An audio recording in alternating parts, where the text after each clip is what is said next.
Hello again, everyone. Welcome back to Six Wins. I'm Matt, and this is Chris, and we are talking about our best WWE superstar bracket, and we're going to go through two matchups today. Before we get to those matchups, at least our own thoughts on it, I have a question about wrestling. I want you to give yourself 3 signature moves. If you were a wrestler. Oh. And you had like kind of like a build a character. If you were a wrestler, you like 1 or 2 of them can be like, at least one should be like your finisher. Yeah. You can have like a second finisher. But what would be the 3 like signature moves of Chris in the ring? Okay. Any signature moves, or these 4 specific people? No, any. Ooh. You don't have to pick from these wrestlers, which we'll talk about in just a minute. Sweet. All right.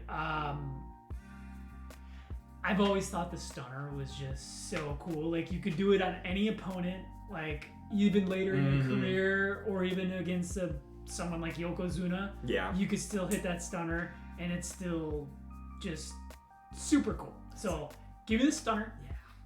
Yeah. And then if I'm going like dream scenario, like you know what move I really loved? Evan Bourne. What was that move he did? Orton turned it into the RKO, but it was like the smoothest backflip. Was it shooting star press, or did he do it like a 630? Didn't somebody do like a 630? I think Ricochet. Something. Oh, okay. I think Ricochet did like a 540. Yeah, or like, what was Evan Bourne? Airborne. It was called Airborne. Yeah. Oh, he it did was like he jumped up. It was like a shooting star press with a twist or something, I think. No, I think it was just. We're gonna need a clip of that. Yeah. Toss a clip in here so it looks like I know what I'm talking about. Have fun editing that. And then the third one, I'm gonna go with Lesnar's shooting star press, specifically from WrestleMania.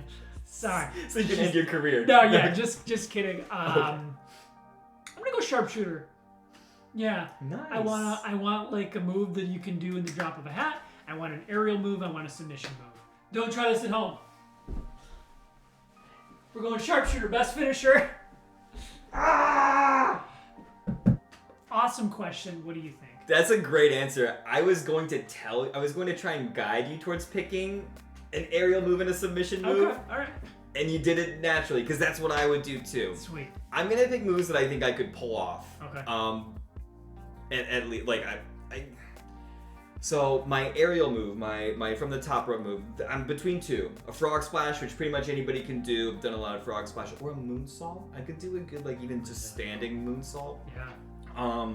Moonsault would be cooler, but I don't know if I'd hit it as well.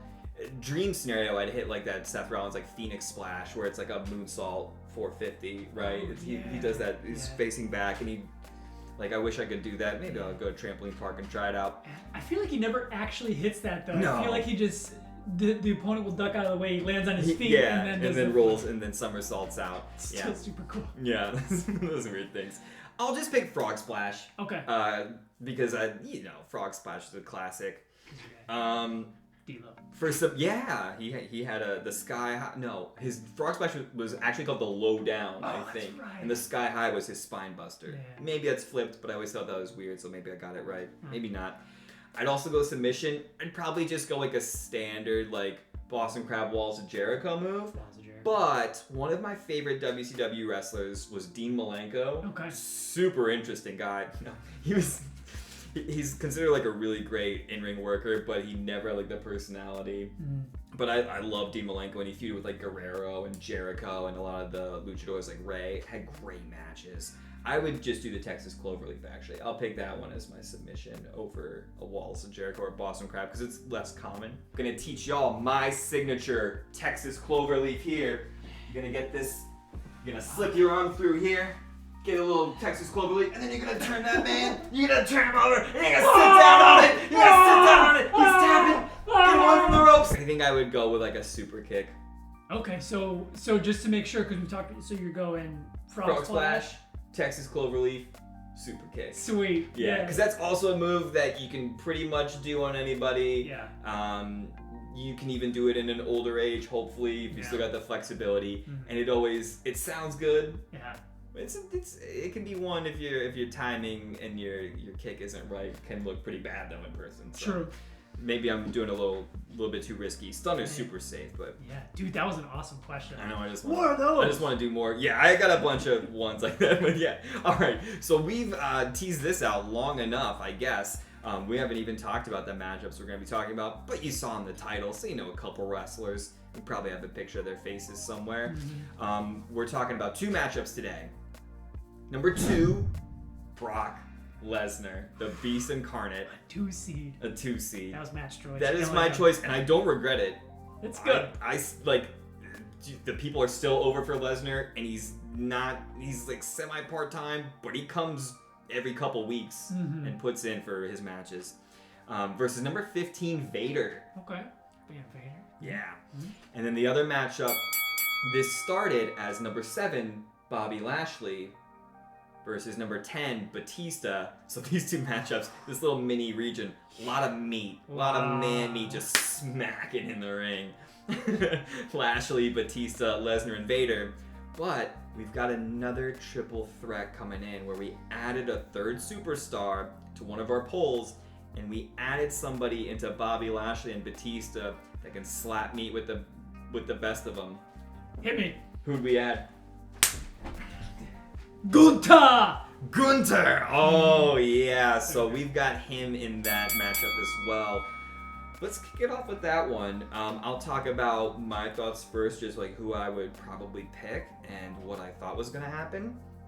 I predicted Batista would probably win this one for also being recognizable outside of WWE. And when he was in WWE, other than his sort of failed return where he ended up still putting Daniel Bryan over because people didn't want him as a champion and it was too obvious and he was just going to come back and win one match and whatever. His career was like, from start to finish, it was just there. He didn't like have a bunch of time off. I think he was out with a serious injury for maybe a year at some point, and he had like a nice return. But Batista, unlike Bobby Lashley, who had a couple years, was really big and then was gone for a long time and then came back. I think that works against Lashley, even though he was pretty good in his first run, but probably better in this run right now. And then Gunther, who's just still very new to the WWE scene, despite how awesome he's already been just in this past year. So I figured Batista would win this one. That was my prediction. That would also be my vote. Ha! Thank you. How about you? Cool. These guys are all awesome, and I'll do a quick little thing about each one. Bobby Lashley, I think, the dude hasn't aged since he debuted 20 years ago. He is still just a freak athlete. I think he gets deducted a notch just because his mic work isn't the best. Like, I love the guy. I'm a big fan. He's just a little boring. A little boring. I love the Almighty gimmick. Hurt Business, like I said before, was the best part of early pandemic WWE. But he's not going to be my vote. Batista was awesome. In fact, I actually did kind of like when they brought him back, though he got, Daniel Bryan. And even when he came back for his last match against Triple H, I like how they brought him back with it was Flair's celebration for his birthday. Oh, yeah. Batista came back heel. That was a big deal. And then him and Hunter had a decent match. I think a lot of people crapped on it, but I thought it was solid. Maybe it's recency bias. I'm going Gunther. Wow. It took me a while to get there. When he was in NXT and he was not that great a shape, he looked kind of floppy. I was like, what's the deal with this guy? He just chops, but maybe it's the Hunter booking. I don't know what it is, but he's just been built like such a badass. And I'll put it this way. If we get that eventual Gunther versus Reigns face-off, he would feel like he should be there. That's how awesome he's been booked. Yeah. So I'm going recency bias. I'm going Gunther. And when it was all said and done and people voted on Instagram and Twitter, what was the result of this one? Yeah, our man meat moving on from this matchup. is going to be the Animal and Drax himself. There's Mr. Hollywood, Batista. Yeah. So Batista's moving on. Maybe it was a bit of that more fame from movies that helped him. Mm-hmm.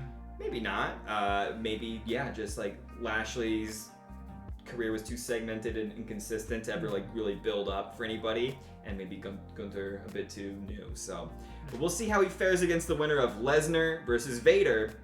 I'll also go here first. Like, Vader was a really, again, like, memorable guy. His look is just, you know it. You see it, and even if you never watched wrestling, you probably can actually, if you saw his image, go like, what was that guy's name? Vapor Vader? Darth Vader? Yeah. That doesn't make sense. And you'd be like, no, it's Vader. But as great as Vader was, and a really agile and important big man for his era, like Brock Lesnar, I know within the last 10 to 15 years, it's hard. It's like we see Brock Lesnar coming back and just doing Brock Lesnar things and not being a guy there all the time. But when he started, for his, like, when he was a young guy, 21, 22, and just already built, an incredible athlete, just like vertically jumping up onto the apron, lifting and superplexing Big Show, and breaking the ring. That was awesome. He was phenomenal for those like 3 to 4 years in matches with like Angle, Big Show, probably Eddie Guerrero, like a great feud there. Like Brock Lesnar's the real deal.